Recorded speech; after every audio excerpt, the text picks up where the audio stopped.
Hollywood just can't get enough of prequels, am I right? Apollo 13 came out over 20 years ago, and we finally get its prequel with First Man. Haha, big laugh. Good times have been had by all. But First Man is the story of Neil Armstrong and the Apollo 11 mission that took him and 2 other insignificant astronauts to the moon.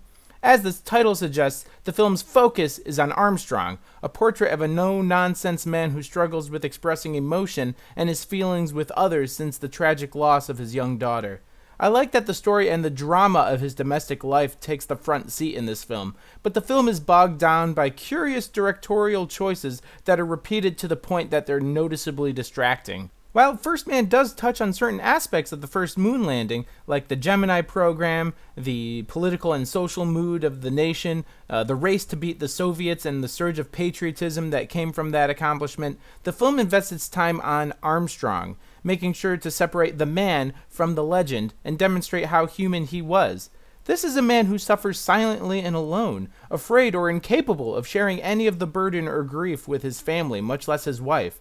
But we see as he flies, mission after mission, oftentimes cheating death just barely, that this is a man who keeps his cool in all situations, making him more than suitable to lead a team to the moon. It's clear that this film is the Oscar bait vehicle for which Ryan Gosling hopes to bring home the Golden Man. And while I think his performance is worth commending, I hardly believe it's worth the recognition he may think it deserves.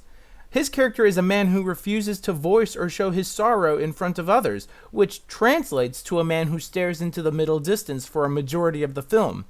I compare that to someone like, say, Heath Ledger or Christoph Waltz, who brought a wealth of great acting moments to the silver screen, and it doesn't even come close. Although his co-star and lead female actor Claire Foy might deserve something. Maybe you can make a stronger case for Gosling winning an Oscar if perhaps you could see more than just his face on the screen.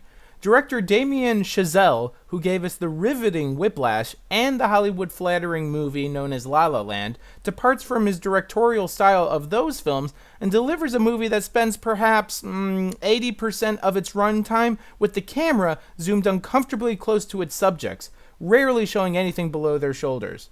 Chalk up at least another 10% with fixed camera shots, spinning and shaking in the most disorienting of ways to produce a failed perspective from the pilot's point of view. I never thought I'd be so thankful for a long establishing shot. There were just so many intrusive close-ups. It's so uncharacteristic of his method, and it's a shame because under his direction, J.K. Simmons won Best Supporting Actor for Whiplash. But then again, in that film, you could see more than just his face as he threw a chair at Miles Teller.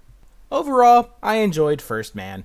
There's scenes that are dragged on too long, perhaps for the sake of suspense or dramatic effect, but when the lunar module touches down in the moon's surface, that moment is comparable to the final performance at the end of Whiplash, and you're sitting in your seat thinking, oh man, it's happening. Oh, spoiler alert, they landed on the moon. I give the film a see it on a $5 Tuesday rating. First Man, you got crit.